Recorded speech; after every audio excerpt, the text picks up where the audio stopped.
Okay. Okay, recording. Um, and is someone here able to take notes? I can do that if you'd like, Alex. That would be wonderful, Nancy. Thank you. Okay, well, it is Wednesday, February 25th, 3:33 p.m. And this is an executive board meeting for the UNESCO and CAC. So welcome everyone. Um, so Michael, I actually don't know if we need a parliamentarian in all of the executive board meetings, but since you are here, would you be happy to be a parliamentarian? I will. And Excellent. Michael Beachley, I have no conflicts. Excellent. This is Alex Clark. I'm the acting chair and the vice chair, and I have no conflicts. Chris Sokowski, treasurer, no conflicts. Rand Cook, Chair of the Nesquin Community Plan Steering Subcommittee, and I have no conflicts. Nancy Vandell, Bylaws Subcommittee Chairperson, no conflicts. Great, thank you. Well, welcome everybody. It's a beautiful day, It is. and it's not close to sunset yet, which is nice because if this was a December, January meeting, we'd be In the almost dark dark. at this time. So Nancy, you sent out the executive board meeting minutes from the 28th from last month. Has everyone here been able to look through those? I know Chris had sent me some edits that were helpful, and so Okay. I can put them up here if you'd like, but it's pretty short. I think everybody had a chance. I actually sent them out the same different ones. Something inspired me. This isn't the first time you've sent them out early, so. Oh, I don't know. And is this the edited version, the latest Yeah. version linked? Yeah. Great. That's what I thought. Yeah. It is. Yeah. Okay. Yeah, we have adopted Tom's R0, R1, R2 rev numbers. So R0 is the original, R1 is the first revision. Okay, great. I move we accept the minutes. I second that. Okay. Any discussion? Nope. Okay. Well, lack of any discussion or issues, these minutes are accepted as presented. All right, thank you very much. So obviously this meeting is going to be focused mainly on bylaws, but we do have some items before that, mainly community plan steering and outreach, although I don't see Susan here. So Ran, if you have any update with the steering committee, subcommittee, and the community plan. Although I did see that he just walked away from his computer. Here he comes. Here he Here he comes. comes back. Here he Yeah. comes. Now we're Dog getting barking. you said you had a 30-minute time limit, so here we are. Yeah, here I. Okay. You keep having good ideas, Alex, because as you move, a light bulb goes on the left side of or the right side of your head. So you must be having a lot of good ideas. Oh yeah, absolutely, full of good ideas. The light bulbs go off very quickly as well, as you'll notice. So I don't know what that means. I guess that means the idea is over. yes. Okay. So if you have any update on the Community plan. Oh, gee. Okay. Well, the community plan got a lot of input this last meeting on Monday from Sarah and Chris's feedback on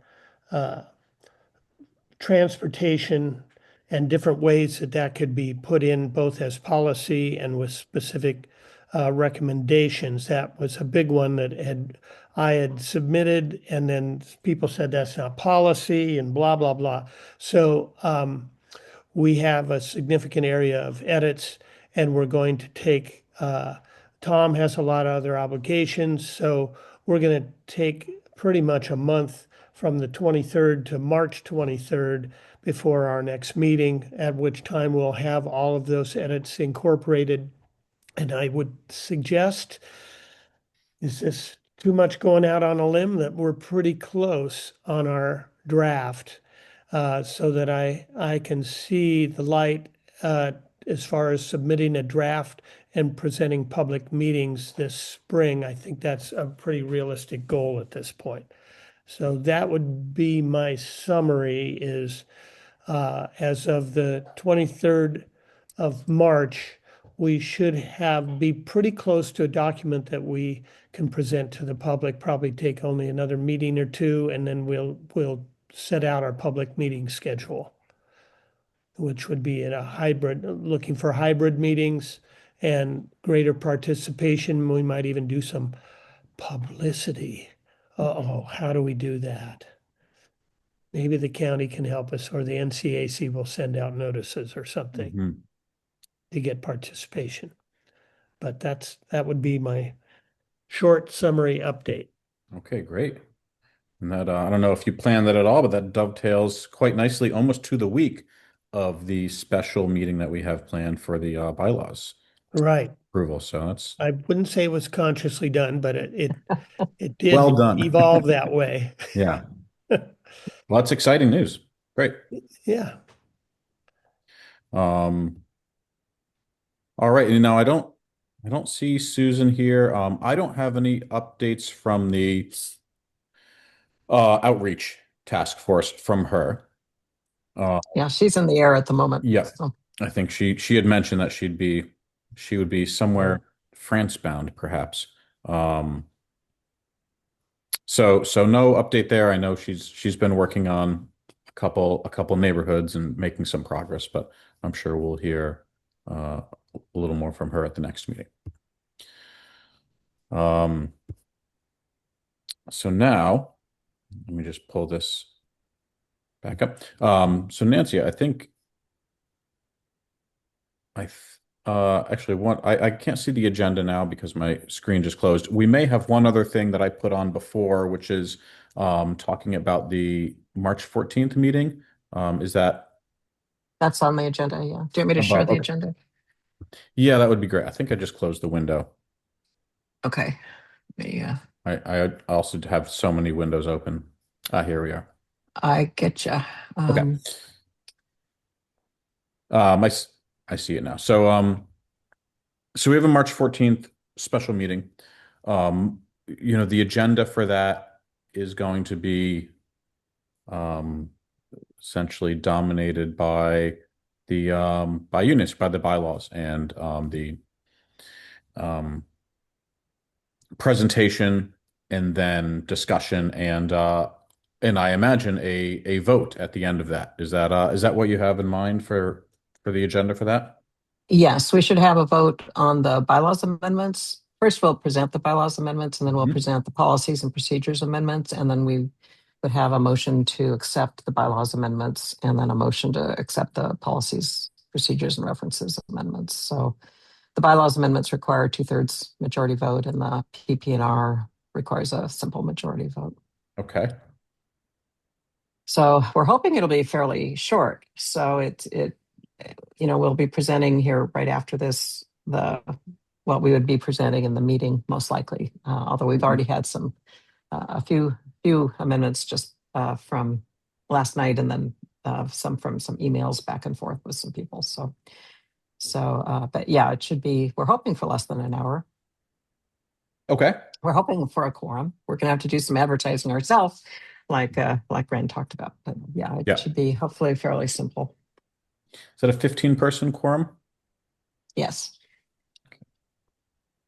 And that's a special meeting can only have on the agenda or can only discuss what we have on the announcement with the 14-day notice. We can't change the agenda for that case.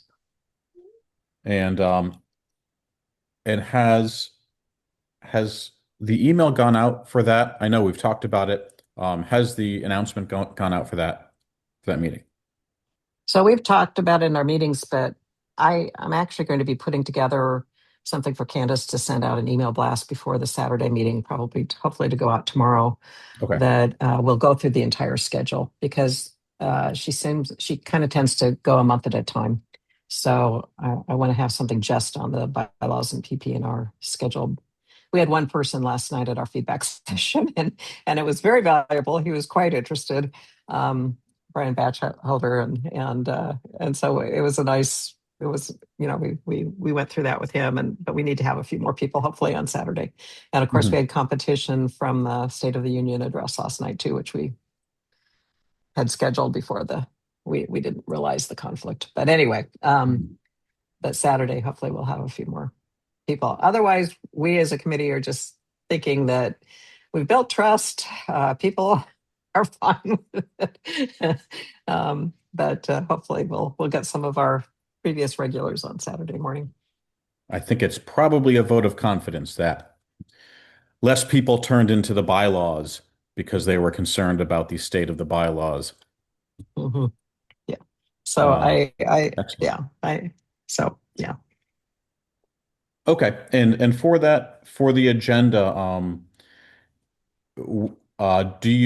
we don't plan on having any other updates from any other subcommittees, correct? So Not for the 14th, right? Yeah, when publishing the agenda, we're just going to go straight to the bylaws and PPNR. Okay. Right. Great. So I'll have a script for you, not a script, but kind of an agenda I'd sent to Mark last year on. You'll run the meeting as the chairperson, and then there are a few things for you to state. It's a little more formal parliamentary procedure kind of a thing, but it's not that bad. And in the past, we've had Michael has given some great parliamentary procedure training, but I don't think anyone attended last year, so I don't think we probably even need to do that this year unless you went to Michael. But I think it'll be fine. We're pretty casual. We're not expecting a lot of people there. So, will you be in attendance, Michael? Oh yes, I'll be there. If there's perfect. If there's a bunch of folks who show up, you might give me 1 or 2 minutes just to get everybody on the same page. How we're going to do this, what the limitations are, how voting, et cetera, et cetera. Yeah. Nothing about content, just about process. Yeah. Okay. Well, we'll put that on the agenda, since as a special meeting, we have to follow the agenda published. So we'll just give a couple minutes there. Yeah, and the thing I send you also will have some process things for you to read too. But great. You and Michael can decide which of you goes through that. Great. Okay. Wonderful. That's exciting. Yeah, that'll be nice. We're it's looking forward to being done. It's a milestone, actually. Yeah, sure. A lot of work.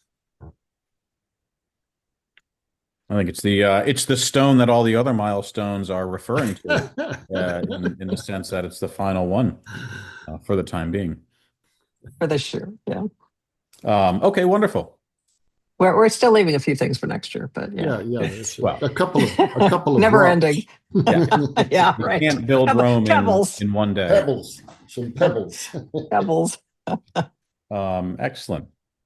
Well, Nancy, I think you can, if you'd like, you can take the reins and and walk us through as the executive board what the subcommittee has.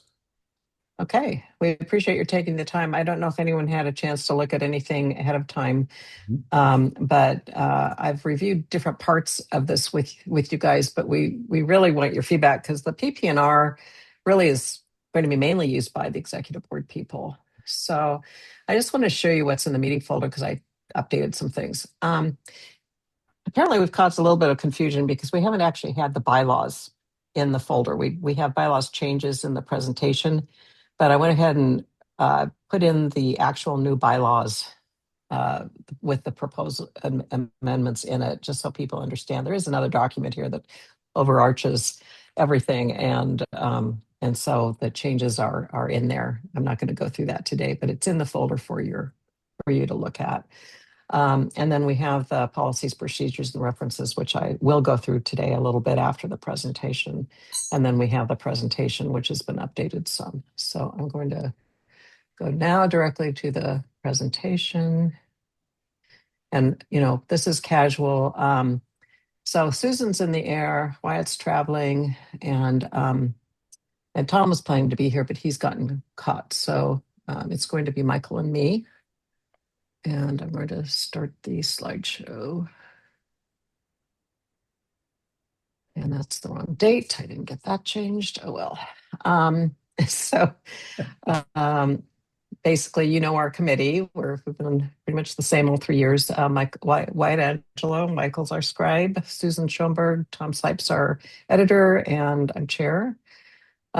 We do follow Oregon public meeting law, and this is kind of for the more general feedback session. But this is our schedule. We are reviewing with Sarah kind of concurrently through this, and so far she's been okay with it, most things. And we had one little point of disagreement, but she's agreed.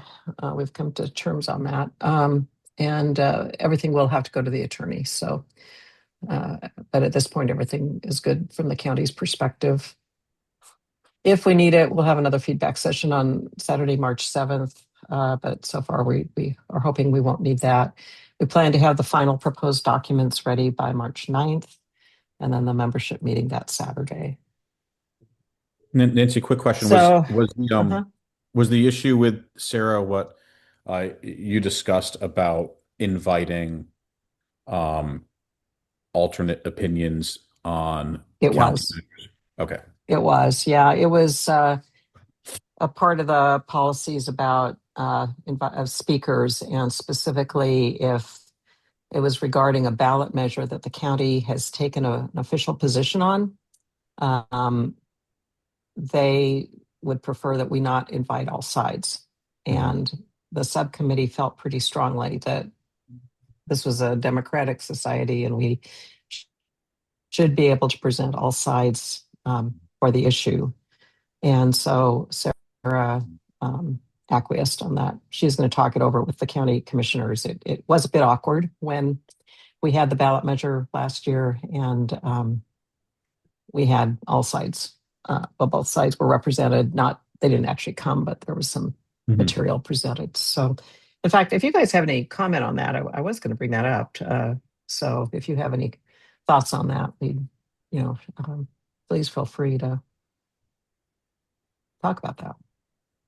I mean, I can see both sides. You know, I've been involved with organizations where when a position is taken and you're going out to your branches or whatever to talk about them, you only bring out the side that the overall organization has taken a position on, right? But this is a little different when there are ballot measures where people are going to be voting personally that live in the county. So, was it a land use issue that was on the ballot, or was it?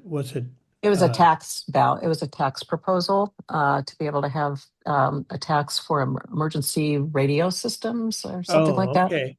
Okay. It was, Right. I think, in the May ballot last year, and a county commissioner came in to present to us and had wanted to come into a regular meeting, and the board decided there wasn't enough time in the regular meeting, so set up a special meeting for her to come in, and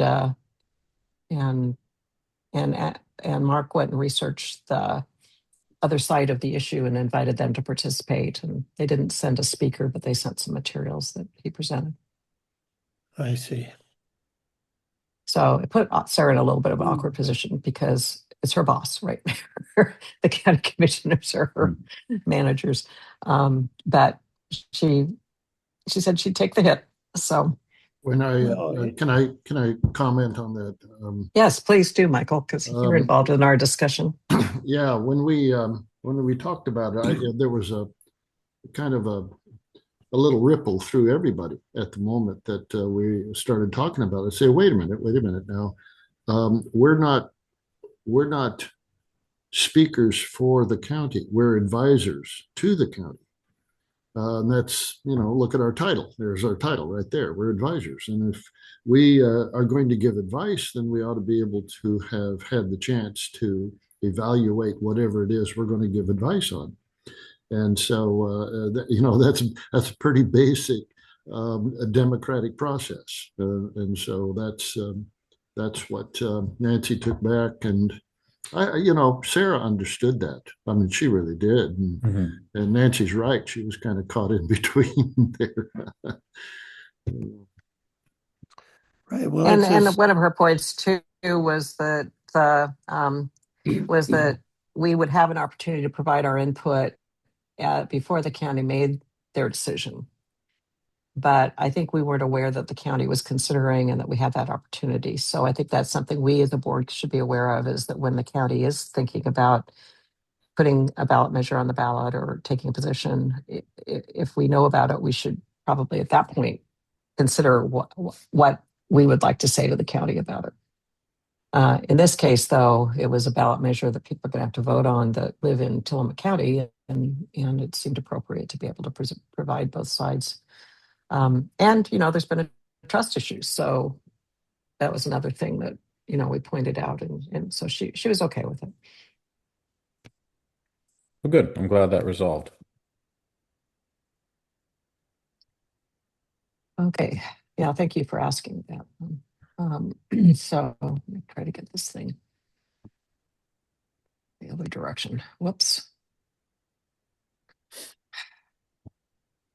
Okay, for some reason now I'm just seeing you, Alex. You're just seeing me. Okay, there's my screen. Okay. I was apologize trying for to that. get it. No. I was trying to get it so I could read the side of the screen. Okay, so how did I get down here? I am fouled up. My screen, I'm screen sharing.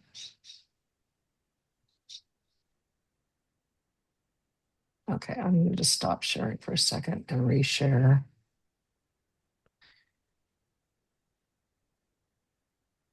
Nancy, are these PowerPoint slides? Yes, they are. Are they easy to Okay, edit or edit friendly? they are. Okay. What I'm not understanding is why I can't move it. There it goes. Okay. What would you like me to edit? Actually, I'm in slideshow. I'd have to get out of slideshow, so let me do that. No, this is just for my information later. Okay. All right. So the bylaws are the governing document. I think you guys are familiar with what bylaws are. And they are, the PPNRs are under the bylaws. So they're subservient to the bylaws, but they're intended to be kind of a policy manual and procedures to support the board and the members with more detail. And we created those from scratch last year. And so this year we're tackling the things that we didn't have time to get to last year. Within the PPNR, we have policies, we have procedures, and we have references. And the policies are kind of the directive statements that with action guidelines, and the procedures are more instructive for people to be able to use on how to implement different things. So they're really helpful for the officers and committee chair people on how to do different things. And then the references are intended to be pretty easily changed kinds of things that define things. But the job descriptions are in references. And so they're kind of key for us. And we're going to talk about those a little bit today. And So Nancy, I'm can going you navigate to, back to the previous slide?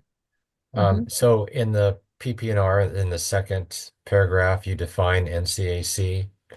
It should be defined initially under the bylaws because that's where it's first referenced. mm-hmm. And then you don't need to define it then under PPNR. Okay, and let me get back to the presentation because I just did something to try to get our screens back. So I can make the There. just Yeah, you edit do later. that. I'll send you the PowerPoint version, and please Okay. have at it. Yeah. So thank you, I don't want to Chris. distract from. Yeah, no, you're right. I should have the PPR in the bylaws section, and yeah, you're right. Thank you. I see what you're saying, but I'm still going to send it to you. Okay. Okay. And why are we not?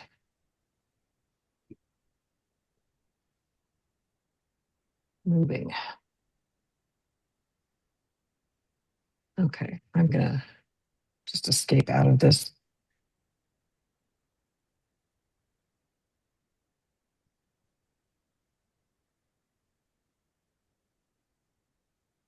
It's just like it's frozen or something.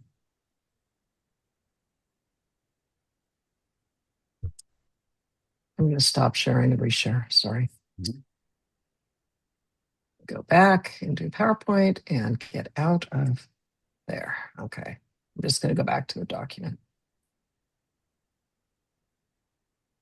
You get to see all the slide stuff. Okay. All right.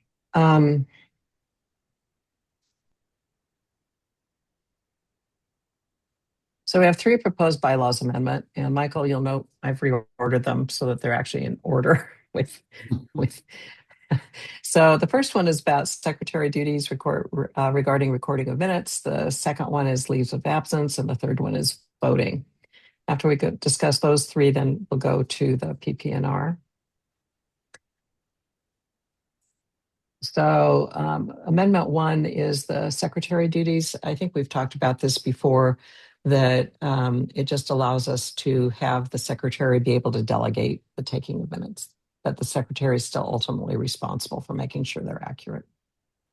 So it's a simple bylaw change here, that in the first secretary duty in the bylaws, it's record minutes or ensure that minutes are recorded accurately of membership in executive board meetings. Any questions about that one? It's pretty simple. And the reason for that was Nancy, I have a question about that. Yeah. Is there any issue? I don't see any issue that we have, but is there any county issue or of using AI or the recording to produce the minutes? So what the county says is that the video can be the ultimate, but we do need to have some simple minutes, and they don't have to be detailed. But we as an organization also feel like we need to have simple minutes. The AI, we think, is something that's getting better and could be used. But currently, at least, the Zoom AI doesn't record who was at the meeting, the attendees. That needs to be part of the minutes, and that kind of thing. So we think it's going to be simpler. For this board meeting, I'm hoping that I can actually use the AI to do it. And I know, I think the community plan subcommittee is already using it. So that's correct. That's something that would make the secretary job a lot more appealing as we look to It find. would. Yeah, It would. It's pretty helpful. It's pretty thorough. You could probably knock out a bunch of stuff, but it does give the to-dos pretty clearly, pops those out. So I think it fulfills the main piece, which is to get the actions to be done. The rest is a little bit chatty, but and it does need correction for a number of reasons, but it works pretty well. Okay. My feeling about it, and I voiced this to the committee as well, is that AI is not there yet. It's very, very close, and it can do pretty much what you need it to do in terms of capturing it, so that whoever is responsible for minutes can go back and, as Rand suggests, edit those. But there are occasionally things that are left out, such as context or meaning or something of that sort, that AI doesn't have the capability of adding. And we do have some very funny, actually amusing and humorous examples of AI selecting the wrong words. And we continue to make fun about that. So minutes are required, but they need to be accurate. That's what's in the bylaws here. Yep. And then under the policies and procedures under minutes, we have added some wording about AI as well. Okay. Okay. So good question. Okay, leaves of absence. We realized when Mark considered briefly taking a leave of absence instead of resigning, that we didn't have anything in the bylaws about that. And so we just added under vacancies, bylaws article 4, section E, the paragraph that an officer may take a temporary leave of absence for up to 6 months for any reason with as much notice to the executive board as feasible. Duties should be handled as a vacancy as described below, which is in the bylaws part. Subcommittee chairs may also take a temporary leave of absence for up to 6 months, and duties should be handled by the subcommittee members as they see fit. The executive board shall determine whether an extension is appropriate. So we feel like that's pretty simple also. It's and then in the main body of the bylaws, there are more paragraphs here that talk about what you do with the vacancy. And then voting, there are two different areas in voting that we recommend changing.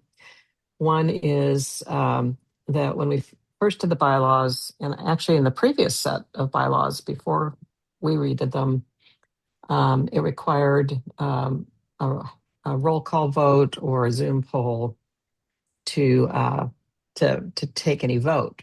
And I think maybe back when things were a little more contentious, that may have been required. But what we're finding, as you know, is that in most meetings, the votes are pretty unanimous. Mhm. So we thought it was important to change the bylaws to be able to reflect that. And it leaves up to the chair of the meeting whether to go to a voice vote based on whether there's any contention. So I'll go into some of the detail of that, but it allows voice votes or hand counts to be added as options. The policy on this, or the procedure part of that, procedure 4, which we'll go into, has detail on how this is determined exactly. But basically, if there's any no votes, we're saying it still needs to go to one of the other types of votes. But for now, if there's a voice vote, that can be, or a hand count can be added. So we have found that with Zoom, you can only hear one voice. You can't hear everybody in a voice vote, but you can hear if there's any no votes. And so voice votes could be appropriate as long as there's no vote. The second area that we're talking about is that Michael had brought up. The current bylaws require a motion to approve a roll call vote and before going forward. But Michael pointed out that Robert's Rules does not require that. All it has for parliamentary procedures is somebody can call for a roll call vote and it's done. It just happens. And we felt like we should be more consistent with Robert's Rules on that rather than go through a need for a motion. So I've just gone through the background here. So this shows the wording for the first condition, where the current wording shows that those attending via video conferencing shall register their vote via electronic polling or a roll call vote. We're changing that to, without objection, the chair shall determine the form of voting. Normally and by default, voting should be conducted by electronic polling. However, motions appearing to have general support may otherwise be decided by a voice vote or by a virtual show of hands. The PP&R provides detailed procedures, and then the rest of it's the same. The second issue on the roll call voting is that basically the previous one requires a motion, and if it's approved by the majority, then it goes forward. And what we're saying here is a call for a roll call vote, which is technically called a division of the House, made by any member, may be made only before or immediately following the vote on an issue. It must be acted upon immediately with exceptions noted in Robert's Rules of Order. The vote will be held with each member declaring their name, and the rest is the same. So an exception is if you've got somebody who just wants to disrupt business. We don't anticipate that happening, but Robert's Rules does allow for that situation, and there's some other very rare ones for the chair to say, well, you're out of order and get business back going. And so that's where a parliamentarian comes in handy. The chair can call on the parliamentarian to help in that kind of a situation, which we don't anticipate happening, but we do have the exceptions noted because you have to do that in the bylaws to be able to exercise them. So that's it for the voting. But we're feeling like this protects the right of members to have their individual votes counted, but saving time when the outcome's unanimous. So any Nancy, comments on I have a quick this? question on that. Just on Yeah. that last issue where, say, there was someone who just wanted to cause an issue. What would differentiate that in terms of the chair's ability to move the meeting onward? versus a legitimate concern where, maybe someone is in an extreme minority but wanted everyone to put their name to their vote, or, some other situation. How would how would one determine as the chair or the parliamentarian whether it's appropriate to move on or whether we take the time for a roll call? I'm going to throw that to Michael. I could answer that, but I think Michael will do a great job. So go ahead. Yeah, well, first of all, it's not the parliamentarian's purview to make that decision. That's the chair's. Yeah. And the parliamentarian is only an advisory capacity anyway, always. A parliamentarian is also concerned about the minority having their voice and that it is protected and it's honored and so on and so forth, and it's fairly presented. But that's kind of a judgment call on the part of the chair in terms of whether or not someone's activity in the meeting is adding to or taking advantage of their own prerogative, or they're actually causing some problems. For example, if you get into debate situation in a large organization, you're going to go positive, pro, negative, affirmative, negative, affirmative, back and forth. So you have a balanced discussion. If you run out of one, then it's appropriate, for example, just to do maybe 2 or 3 of the other. And if there's no other opposition, then you close it and you go to a vote, that kind of thing. But if you vote and it's pretty darn obvious that nearly everybody is in favor of whatever it is, or turns it whatever it is, but there's an overwhelming imbalance in the votes. It seems to me that you can call it. But if somebody says, I call for a roll call vote or a division of the House, both of those terms are equal, then you need to honor that. But if it happens again, then you need to make a statement about it and say, hold on a second now. It was pretty obvious the last time. I'm going to allow it this time because it is, basically, and by default, you're right to do so. However, we have business to do and that we've got to get to the business. So, you can do that kind of discussion. If they do it a third time, you can say, okay, that's it. Okay. Yeah. That it only made sense to me if it was a repeated attempt. That's right. Because for the first time, you don't want to be seen as steamrolling anyone. Yeah. That'll just cause no. And if you do so, by the way, the minority can say, I appeal the decision of the chair, and that's calling you out. And then that goes to a vote, and the person who said that has the right to stand up and give the reason why they did that. So, you can have, again, a reasonable back and forth discussion about that. But the chances are that doesn't happen. In an extreme case, you can ask for a vote to expel somebody. Yeah. Or you can do it yourself. Or you can do it. The chair can. That's right. That's right. And you better you better have a good reason for doing it. You better, well, yeah, my experience. You just better get it right. Yeah. And we do have that in the policies too on expelling somebody. It's rare, but it is very rare. But just in case, because I think even in contentious meetings, we've found people behave well, but it's multiple times. I think that's the key, that if someone's doing this multiple times, and if there are only like 20 people in a meeting, it's not that bad anyway, but to do a roll call. But if there are like 75, it can take a long time. I was thinking to some of our STR meetings where, okay, great. Thanks for answering that. Yeah, no, anytime. We appreciate the interest. Mm-hmm. Thank you, Michael. It's a good issue. Yeah, it's a good issue because what you're doing is weighing everybody's right to hear discussion and debate and reasons and so on and so forth.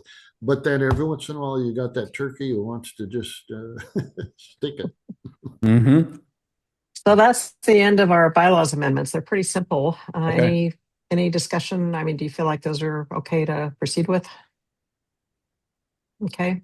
Yeah. And as I say, in the file is the actual amended bylaws, so you can see where they fit in the context of everything. And we'll add that for the meeting folder for the Saturday meeting. So now the PP&R themselves. So Tom completely reorganized the PP&R. I shouldn't say completely, but a lot of things that were policies became procedures, and things that were procedures became policies. And so we were kind of starting with that fresh last year. And as we've gone through, we found that some things made a little more sense. Some things got combined, some things got split apart as we went through the year. And then there were some things that last year we tended to write some things in a flowchart form or bullets that Tom objected to. So things were moved into English, but those were editorial. They weren't substantive. So, but we've reviewed those all this year. So the reorganization, it looks significantly different than the previous one, but mostly editorial content wise, we're going to be discussing the main content changes. There's also a new introduction that just kind of explains how to use the document, why it came up with that idea that, this is a lengthy document and it might be kind of confusing. So there's a new introduction in the document. And then that defines really what policies are, what procedures are, what references are, and how to use them, and how they can be changed. For this purposes of this presentation, we're going to go through all of the new or significantly updated policies today. And then procedures, we're just going to briefly review a couple that are significantly new or new or updated, but we're not going to go through them as much. Although one, I want to go through more because it's on voting, so it's going to matter to you guys more. And then references, I want to show you the job descriptions and briefly show you the references. We have a new map. So these are all of our policies topics. We've just are in the process of, we think we're going to move the quorum one to procedures based on some input from Guy Sievert. Probably belongs more there. But all of these policies topics, there have been some changes. When you go to the document itself, you'll see areas of green, and anything in green means it's been approved by the committee, but it's different than the previous document, the currently accepted document. So I'm not putting all of that in the presentation because there's just a lot of little things, but anything that's really has been majorly changed, we're presenting to people. But you can kind of see what kinds of things go into the policies area. And if there's any that you want to talk about, we can certainly do that as well. But most of these have already been approved last year. So meeting notices and documents have some changes. Request to the NCAC has a little bit of change, and that's what we talked about earlier. One of them is the speaker request. Quorum reconsiderations and rescissions is new. OPML considerations is new. So any questions about that? Okay. Procedures topics. These are the procedures. And we're going to talk about motions and voting because that relates back to the bylaws change about voting. And then the applications for NCAC positions is new. We realized we didn't have anything to tell people this is what you should include when you apply for a position. Some people put in a sentence, other people put in 5 paragraphs, or 2 pages. So that's new. Otherwise, it's pretty much the same. NCAC archives. Sarah asked us to wait on that until she's got a project going on with the county. And so she felt like it was premature. And it's something that will affect all of the CACs. Same with social media. We had that under a policy that we drafted, and she said, please wait on that. She is interested, but she needs to get more of a handle. So that would be a next year thing. So these are the references topics. So we have a brand new Neighborhoods of Neskowin map that is also being shared with the community plan committee that Tom has put together with Susan's help. And then our NCAC job descriptions, we had mainly placeholders last year, and we're fleshing those out. And I think I've pretty much gone through most of that with each of you who are here today. And task forces have been moved from either the policy or the procedure area to the preferences area. So it's kind of a reorg. So any questions about that? No. Nope. Okay. So going into policy 13. So there's a little bit of confusion about meeting agendas and when they need to be provided and how they can be changed. So we thought it would be good to go ahead and put that in there as a policy to it includes flexibility for making changes as necessary to agenda. We also had an error in the previous PPNR. It referred to the bylaws requiring under meeting notices that agendas be provided, and the bylaws do not provide for that. So, so we've corrected all that. We didn't have to correct it in the bylaws. So it's basically we're letting people know that for regular meetings, an initial agenda is to be included in the notice of the meeting and should contain as much business as is known. As changes to the agenda are determined, the agenda shall be updated and posted. The agenda may be changed during the meeting upon approval of the members. However, if a new item is non-urgent or controversial, consideration should be given to deferring it to the next meeting. We don't want people to suddenly have some major item brought up in the middle of a meeting and people noticed about it. So that would not be fair. But, just for regular routine stuff, it can be changed. And then per the bylaws, only noticed agenda items may be discussed in special or urgent meetings. Does that make sense? Mm-hmm. Yeah. And then Incidentally, by policy the way, 19, Rick. on agenda items, if you have a set agenda and somebody wants to add something that's going to take up way too much time or whatever, you can suggest as chair that it either be put off until next time or be sent to a committee. And if you want to get absolutely official about it, you can require that a vote be taken to send it to committee. But that's within your prerogative of moving the business along and getting things done. Yeah. Right. And we've have had cases in the past where somebody will come up with a bylaws amendment in the middle of a meeting too. And that would be out of order. That would be referred to the bylaws subcommittee just by the procedures for that. But that's why you have a parliamentarian to kind of assist you in that too. Yes. Okay. So request to the NCAC. Really, the only significant thing now that this issue with the ballot measure has been resolved is that, well, it had been a procedure. It's now a policy. And it's been reformatted editorially. It was one of those 5-level bullet point things. So it's now rewritten, but it's in terms of actually anything additional, it's we've noted that isn't, and I think we're going to be changing the word agent. Guy didn't like that word, but as an arm of Tillamook County, the NCAC is not allowed to have any financial dealings except as specifically permitted by the Tillamook County Department of Community Development. However, our operating expenses such as website maintenance and email support are allowed if county resources are unavailable. So that last sentence was added because before that, we technically were not allowed to do that, but Sarah acknowledges that until they can start paying us, we do have to be able to operate. So that's been added. Good. Because at one point she wanted us to take that pay button off of the website. We said, well, how are we going to function? So she backed off. So quorum is Michael. Yes, a quorum. And we're looking at moving that to a procedure, as I mentioned. So go ahead, Michael. Yeah. Yeah, there you go. Thank you.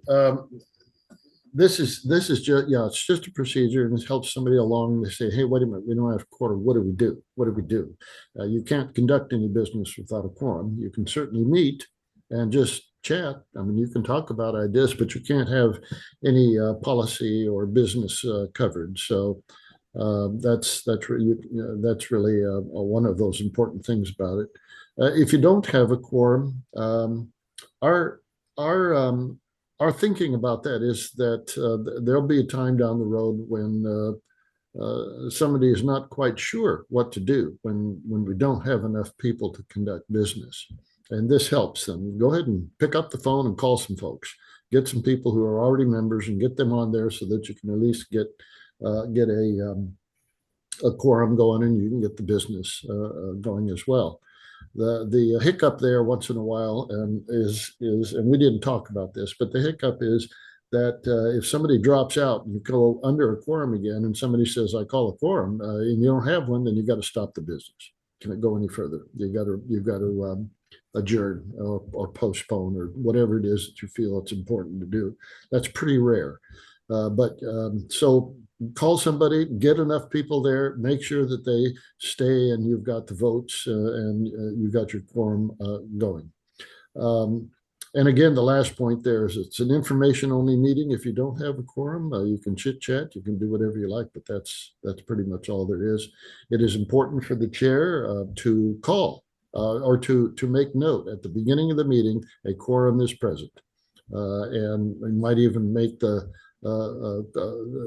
state what the number is that's present, so that's part of the minutes or part of the video or whatever, so that can be done there.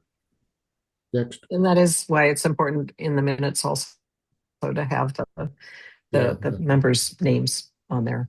Right. One little, I don't know, dirty little secret of parliamentary procedure, I guess, is that as long as you certify a quorum at the beginning and nobody notices that you don't have a quorum later, you can keep doing business. But as soon as somebody says, that's right. I don't think we have a quorum. Yeah, that's one of those things we don't want to look at too closely. I believe we've done that before. Everyone get your significant others Yeah, that's right. in the screen. That's right. Now, one further question that, Nancy, Yes. does that mean that the last point, since a lot of our meetings, say for the executive board, with the exception of even this meeting, wouldn't they all be considered information only? Yeah. Since we aren't voting? Sure. No, Yeah. no, because the executive board, you mean? The executive Yes. board does vote on, we decide what we want to have in a agenda, say for the membership meeting, we approve. There are a number of things the executive board does approve, like minutes even.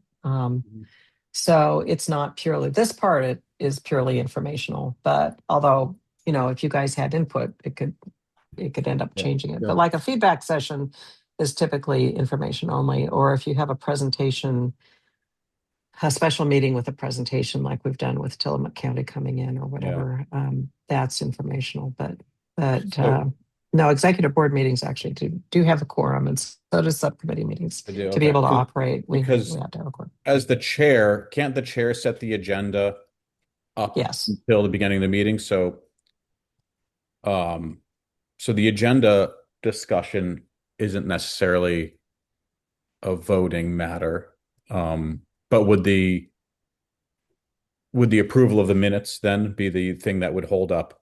Yes.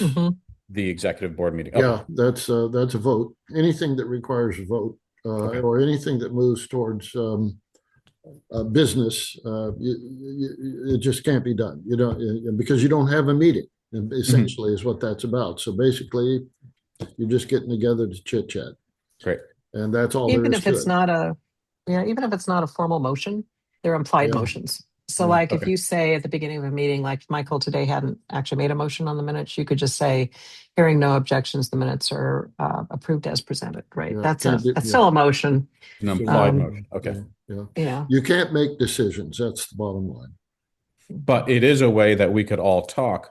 Oh, certainly. Under you can do OPML. that. If we attempted to start a meeting, didn't have a quorum, we'd still be able to discuss. And a lot of business is done off the cuff. A lot of business, you say, well, let's hey, if we're going to talk, let's talk about what we should be putting on and boom, that's it. Nope, can't do that. You can share ideas. You can share a report. You can share the weather. You can do all kinds of sharing if you like, but you can't decide. Great. Okay. Thanks. Yeah, thank you. And Michael's doing considerations and rescissions. Sarah asked us about this business. There's a substantial difference. They're not the same thing. This is apples and oranges, but reconsiderations have a lot of restrictions to them. a vote has been taken and somebody can move to reconsider that because of whatever reason. It could be new information or it could be something that somebody didn't think about or whatever it is. Let's reconsider that motion. And incidentally, it's a strong enough and an important enough action that it takes precedent over the rest of the business right now. We need to deal with this right now. And by the way, if there is a motion to reconsider, even the motion that is to be reconsidered is now in abeyance until this decision about reconsideration is done. And the reconsideration can be done only, that is, the motion to reconsider can be done only in the same meeting or the exact next meeting period. Those are the only opportunities to reconsider an earlier decision. Now that's different from rescissions, or excuse me, yeah, that's different from rescissions because rescissions are simply you wipe out what you did before. And that could be problematic because if we do something that has implications for a legal action or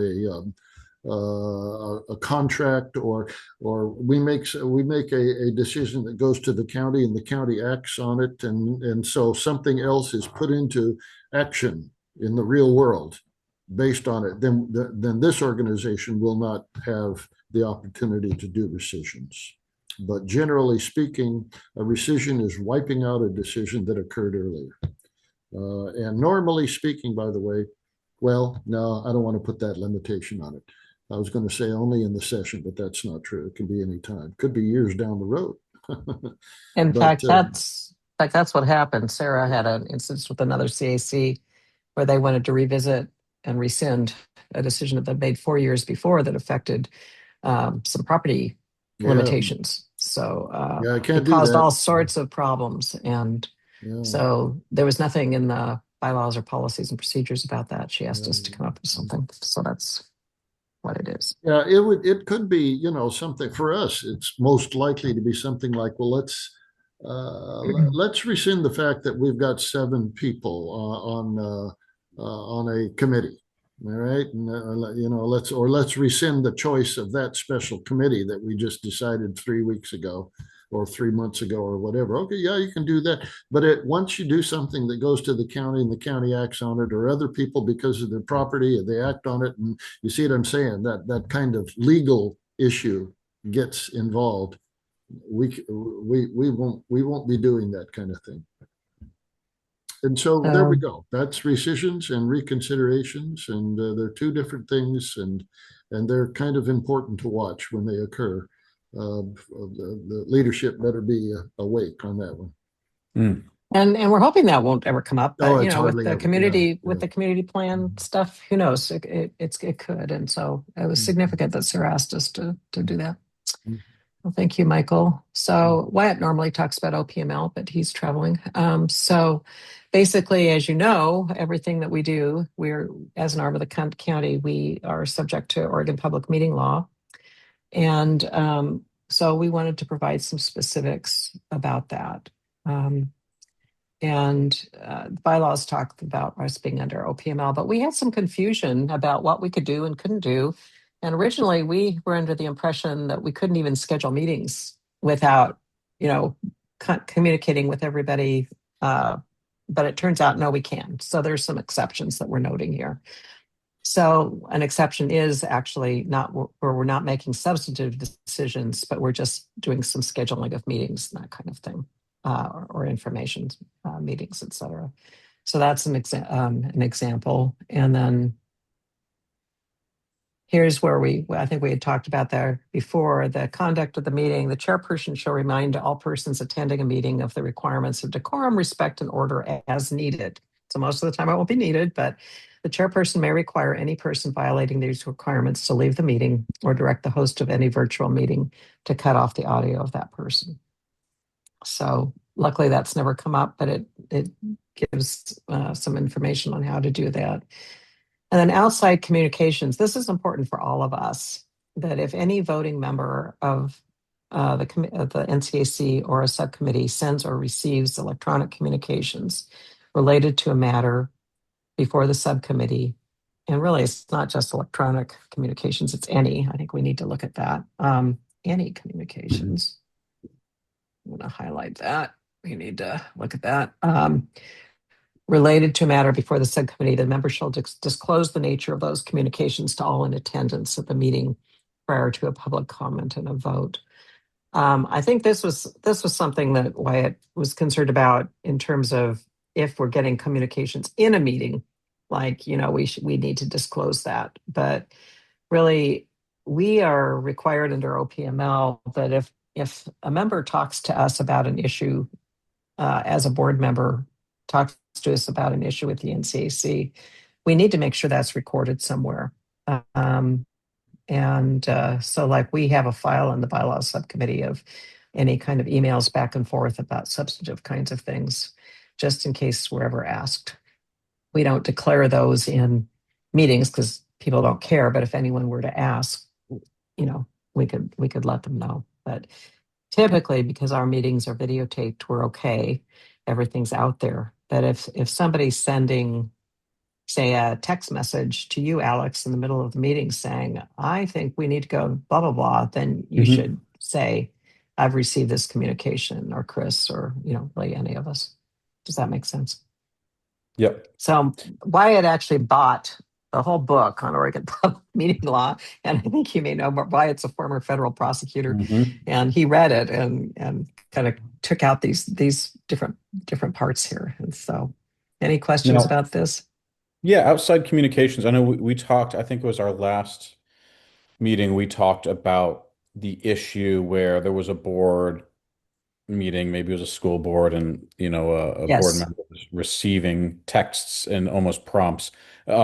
But this outside communications, that also covers, does that also cover communication outside of the scope of the meetings? If we're out in the wild, in the community, and someone approaches us and says, hey, I know we're talking about or voting on this, and this is what I think we should do, say at Hawk Creek Cafe or whatever, does that have to be noted as well? So I don't think it needs to be announced in a meeting, but you should make a note when you get home. So-and-so approached me, and this is what was said, and this is what we communicated, and just have a note in a file. We have actually a file on the bylaws Google page, that's file on member communications, just for that kind of thing. Google Docs So it doesn't have to be noted in the meeting, the but Google it Drive. should be mentioned, or at least noted down personally. Right. And I think what Wyatt intended on this part was if during a meeting you're getting electronic communications sent that's outside the scope, people really need to be coming to the microphone and saying, I think this, or putting something in the chat, something that everybody can see. And so if there's a private communication, this is saying you need to reveal that in the meeting, or encourage that person to bring it up in the meeting itself, as opposed to a private conversation. There's a decision to be made on the part of the person receiving the message. It's an ethical decision. And the ethical decision is, first of all, you need to respond to this particular Oregon public meeting law concept. You have to report it, or you have to at least disclose it. But the ethical issue is that if you're doing this, it's part of the argument of the debate going on. And everybody has a right to hear whatever communication is occurring. And if they are limited in from doing that, then you're violating their rights to hear it, and that's really what that's about. Does that make sense? Yeah. Oh yeah, great. Yeah, thank you, Michael. So that's the end of the policies portion. Any questions before we go to the two procedures? That'll be briefer. Okay, so motions and voting. I'm going to actually take us to the document for this, for you guys, not for everybody else that we do on Saturday, but we've added to the document how you handle basic motions, because just some basic parliamentary procedures when a motion is presented, that you need to have discussion, right? You need to have a second, you need to have a discussion before taking a vote, and then what the voting options are and how to select them. So that's about all I'm going to say on that, but we can go to the actual document. And then procedure 11, we have a paragraph in there about applications for NCAC positions, and that they need to say how they're eligible in terms of how they're a member, and it describes what to include in the applications, how to submit them, and then training requirements. So we can go through that if you're interested too. It's just for this. It's for officer, subcommittee, and task force positions. Any questions? Nope. Okay. And then the references have these three new areas or expanded areas. So that's it. Presentation. I'm going to go ahead and pull up the PPNR now.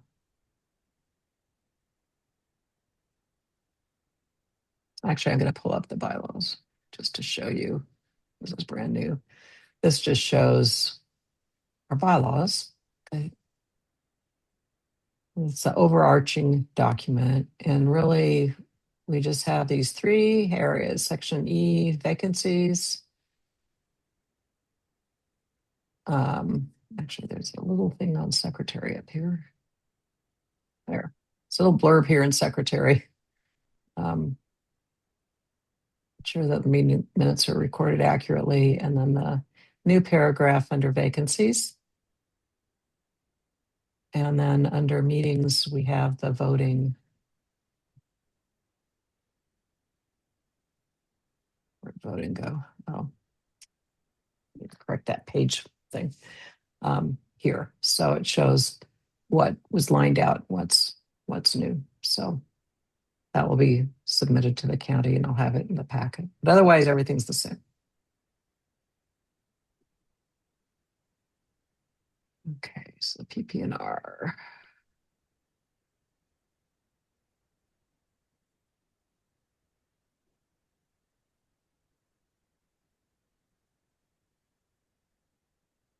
Yeah, I thought I had that. Let me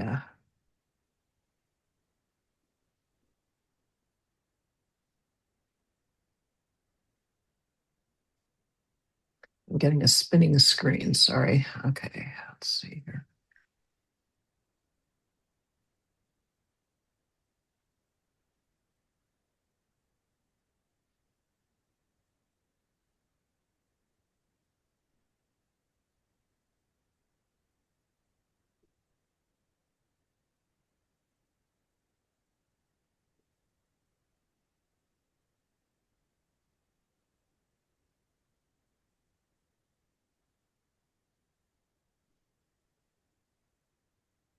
Okay, here's the PPNR, and I'm not going to go through all of the. So you can see that everything here that's new is in green. I want these things to go up the other direction. I don't know how I do that, but people need to go vertical. There you are. Okay, so we have a new introduction that just talks about what this document is and how to use it. Tom's done a nice job with the table of contents. You could skip to different things. So anything that's in black has not been changed, except maybe some minor editorial things.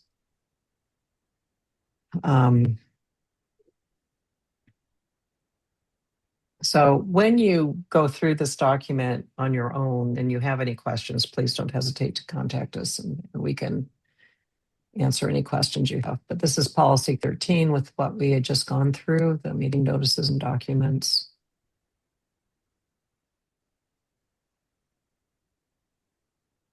This is the request to the NCAC, and as you can see, the only real difference is what we went through. Quorum, we're going to move to the procedure, but we've already gone through it. We just went through reconsiderations and rescissions. We just went through OPML considerations. And social media, that will be out of there.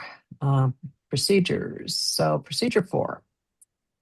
well, it's procedure 3, that's meeting minutes.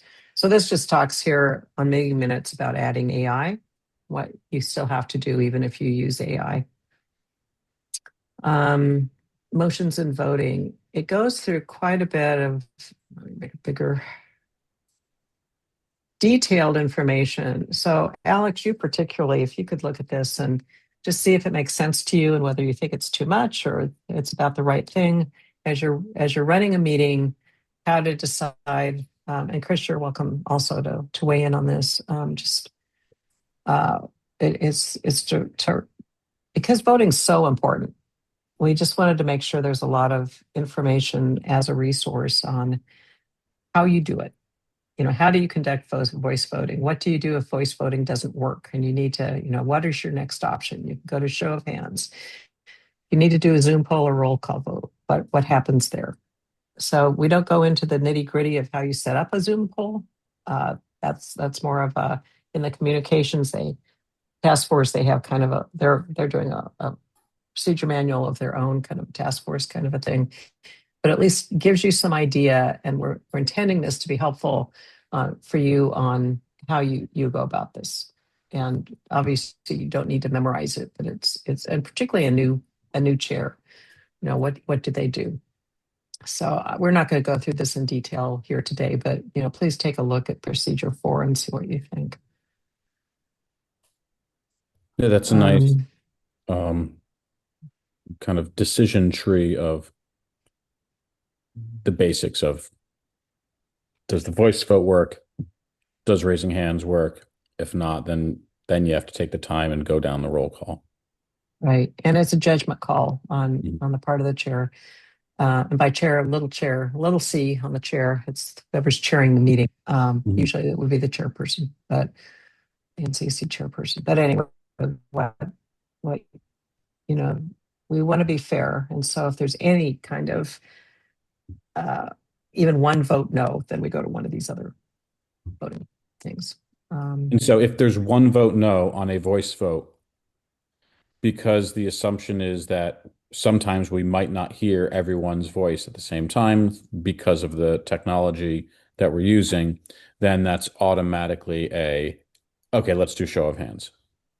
Is that correct? Yes. Okay. Yes, Great. that's correct.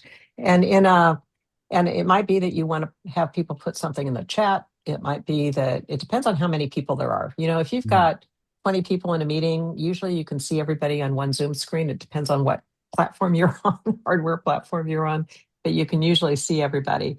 But if people have their screens off or they have their microphones off, there's different technology complications there. You want to make sure people have a chance to respond, and you can ask them to put a vote in the chat. You can set up. Zoom has gotten better about setting up Zoom polls than they used to be. It's a little easier now to do a Zoom poll on the fly. So if you have somebody designated, it'd be hard for the chairperson to do that, but have somebody designated to quickly do a Zoom question, you could do that. You just need to be really clear that it's what the question is, right? That people know what they're voting on. But yeah, and if you need to take the time to do a Zoom poll, you take the time to do a Zoom poll, or you do a roll call vote. If we hear one dissent vote on a audio poll, it would be appropriate to take the time to go through, say it's a 40-person meeting, and to try to do a show of hands. And a show of hands could be a hybrid of put an I or a nay in the chat, or put a hand up physically, or use the Zoom. Say someone's unable to do physical hands, they're on, their video's off. They don't know how to work the hand icon, the raise the hand thing. Would a comment in the chat as I'm an I also function as a vote in a show of hands situation? Because I think it does. There's a hierarchy. Yeah, there's a hierarchy, and if there's a negative vote and you need to find out, how many there are, have people do this. Mhm. And if it's obvious that if you've got 40 people and you've got 30 people with their hands up, that's clear. Well, Yep. I always tell the chair, because every year at the faculty senate we have a new chair, and I try to train them in those words: without objection. Mhm. And if it's a simple, a simple thing, a process thing or whatever, without objection, let's do this. And then that gives people the opportunity to say, well, I object. And they need to understand that. But if it's a vote that really requires, recognizing a majority, then have people do this. And if that's not clear enough, then you can go to writing something in the chat box, if you Mhm. really want a more official one. And then finally, you can do a written Zoom vote. Great. But just because somebody says no doesn't mean that how many the majority is. You don't know that, so you Mhm. got to find out what it is. Great. Yeah, and we ran this one by Sarah too, and she was in complete agreement. She said, as long as you're going, if there are no votes, then you're fine. If you have a no vote, then she thought what we had done was really good there. So, yeah, they're different, and then the chair has some discretion, and the members have the ability to say, well, wait, like Michael said, we'd like to have a roll call vote. Right? That's where they might want a roll call vote. Incidentally, you did mention, if somebody has their screen turned off or their sound turned off, or they, went to get a cup of coffee or something, they're not there to vote. Right. That's their responsibility. Mm. So you don't have to wait till they come back to get the vote. That's not on you. That's on them. Great. And there might be two people, right, attending one Zoom session, a husband Yeah. and Oh, wife yeah. sitting next to Yeah. each other Yeah. or something like that. And Then you can, they may be, opposing each other. yeah. So anyway, we worked pretty hard on that, trying Great. to get Okay. that set up, and so hopefully it will work. And the nice thing about the PPNR too is it's a simple majority vote for. I think what we put in here is a simple majority vote to change the policies or procedures, and the county has to approve the policy changes, but not the procedures. Although we send it all. But then in the references, the executive board, as long as the executive board has a unanimous vote, they can change the references. And then it has to be reported to the membership. So this is the application for NCAC positions. It basically is pretty simple about, and they also have to be, if they're elected, they need to know that they are going to have to complete all the training, which is another part of the PPNR. So references section, we have, this is cleaned up, it'll be all green, but we want to set up email addresses for each of you, your positions. That's maintained by the secretary, and for now that's Candace. And so Jeff had set that up for me for the bylaws subcommittee back when we first started. And that way, as someone changes from the email stays the same and the password gets transferred, but it can be set up on your individual email platforms.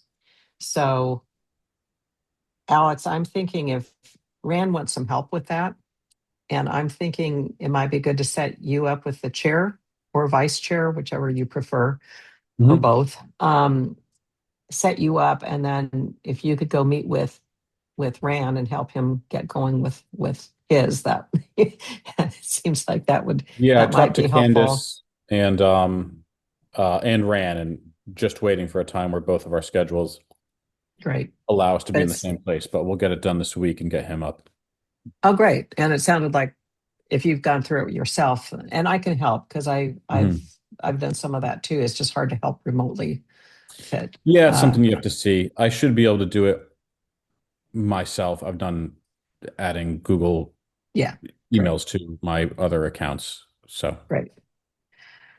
And the nice about this one is that it's nice for the membership to be able to reach us. But the other thing that's nice is that should we ever be subpoenaed for our emails, which apparently we could be, mhm.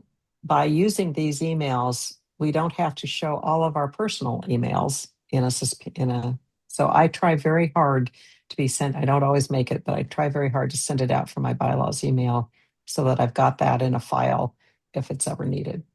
So hopefully it wouldn't be, but in our last membership meeting, there was an attorney there representing an HOA. And I had follow-up emails from that, from people wanting records, and I'm thinking, what is this about? I still don't know what that's about. But anyway, so it's something that should benefit both our members and the people that are in these positions. So Chris, we need to set you up too with treasurer when you have some time. Okay.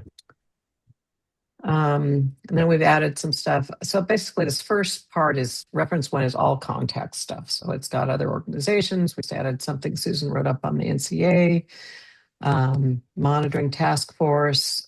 This is from before, but we're updating the contacts. But for all these different things that Guy Sievert was monitoring or has been monitoring, and this now reports to Alex as vice chair.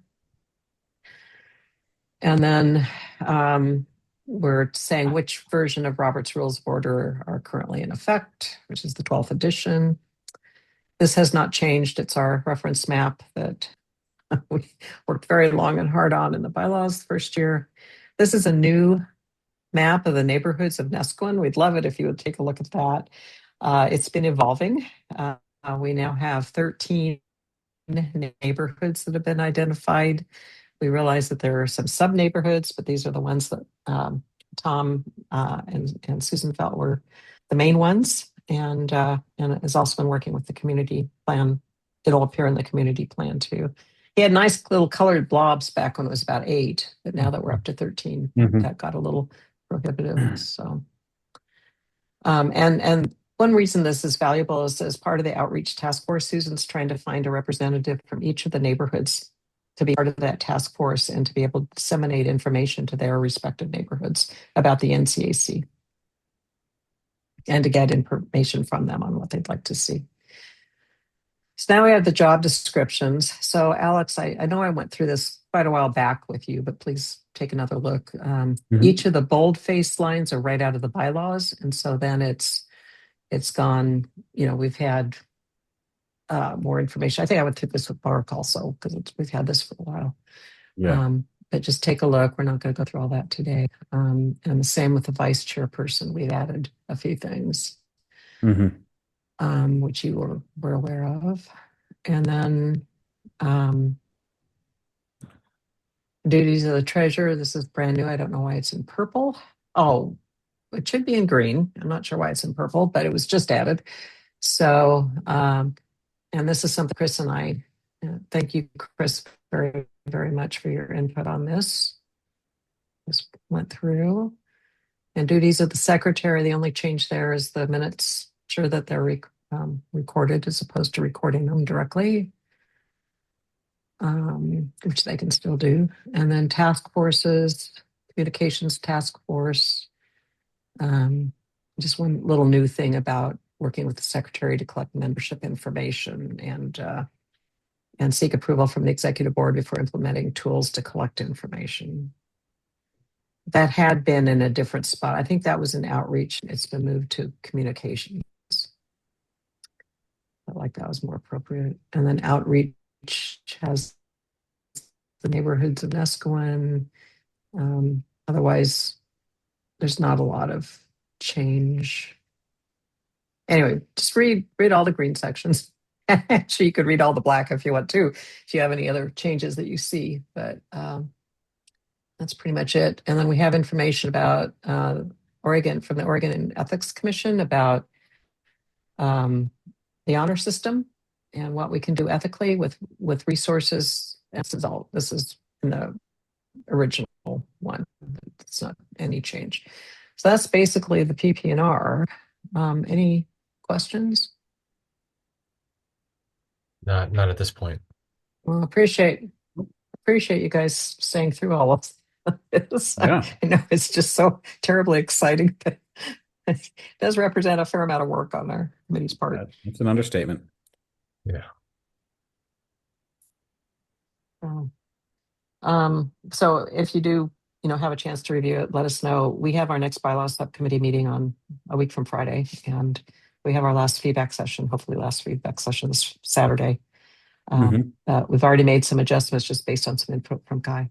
And so, and now we've added the updated bylaws into the packet. I think there was a little confusion, like, we did not, I think Candace had a question today about whether someone who owns multiple properties can have multiple votes, and that's not in the PPNR, but it's in the bylaws. And so it very clearly states in the bylaws, but we didn't have that in the packet. So we've now added all that. It's definitely, you only have one member, one vote. Great. No matter how many properties you own. So I think that's it. Any overall questions or comments? No, I mean, none of this is brand new. If people have been following along, and it's all, I mean, very smooth and well put together, in so much so that I imagine people aren't going to have any issues, because if they've come this far without raising their hand and saying, "Hey, what about this?" Aside from some Yeah. clarifying questions, so I think, I imagine it will go smoothly. Yeah, I hope so. Yeah, thank you. And we hope you can come on. Well, hopefully she'll be there as chairing the meeting, but we hope, Chris, you'll be there at our meeting on the 14th, March 14th. And the quorum will be an issue. So we are going to try to get as many people as possible to be there. And I'm hoping it'll just be an hour. So as opposed to, I think we had 3.5 hours for the bylaws one and Yes. a couple hours last week or last. I should be there. I'll be on the road driving back from Southern California, but I can dial in for it. Okay, thank you. Thank you. Driving back? Yes. Wow. I've done that trip. That's a It's a long formidable trip. trip. I do it every couple of months. Oh, do you You really? do. Yeah. Wow. You just like driving as opposed to flying an hour. Or Yeah, hour well, and a half. I'm retired. I have a little more time, so Yeah. Well, if you probably bypass the Bay Area, you probably just head straight down 5, Yeah. yeah. right? Because if you hit the Bay Area, let me know. We can meet for Okay. lunch somewhere out on I-5. It's not that far from me. Well, sometimes I cut Yeah, over okay, well, thank you. to San Jose from, Oh, I take like the 550 to the yeah, 80 to the 680. yeah. So we're just right off of 680, Okay. What so town? San Ramon. Okay. I've Yeah, stopped there for gas. okay. And Well, that would Starbucks. be really fun. We'd have you over for lunch or dinner or something. So yeah, that'd be fun. All right. Yeah, sounds good. All right. Well, I think Thanks for all the great we're work. Yeah. well, thank you. And Michael has been such a support, and really this whole subcommittee has been just a delight to work Oh with. yeah, So, it's a rarity. It really is. It's a good group. Been working together for 3 years. There's friendships developed and trust and respect for each other. It's notable, and I say that uh, because that was something I taught for years and years to 20-year-old students. This is how you do a good job. Yeah. yeah, everybody contributes, everybody pulls their weight. So In that's been fact, fun. I was talking to the group the other day, and Nancy remembers this. I thought, this would be the records of the bylaws committee subcommittee would be a great doctoral dissertation for somebody to take a look at and study in terms of leadership and problem solving and communication issues and so on. It's a marvelous task. Just doesn't happen that often. Yeah, and without PML, of course, it's all recorded. So Yes, yeah. that's Anyway, right. Yeah. but I think we're done with our report. But thank you guys for sitting through it all. And Well, your yeah, support. absolutely. Thank you for all the work that's gotten to the point Yeah. that we're at, and it'll be Saturday the 14th will be great. Looking forward to it. All right. Thank Well, you. If you have any questions, by all means, give me a call. Yeah, we'll do. It Okay. was nice. I mean, to have this session where we could go through and Yeah, and you can and think immediately about it. answer these. Sure. Yeah. Okay. Well, it doesn't look like there's any members of the public here. So the public comment period will be quite short. Okay, let me resign and then I'll Yeah. I'm coming after you now, boy. Yeah. I'm gonna be the anti-parliamentarian. You Yes, know, that's all right. the reverse loopholes to really gum the works up. Yeah. Okay, great. Well, it's 5:03 p.m. We'll adjourn now. Great. And it was a successful meeting. Thank you so much for the presentation, the slideshow, and I won't be there on the Saturday feedback session, but I hope it goes well. It will. Yeah. Thanks. Ed. Thank you. Have a good evening, everybody. All right. Okay. Yeah, you Bye-bye. too. Thank you. Bye-bye. Thank you.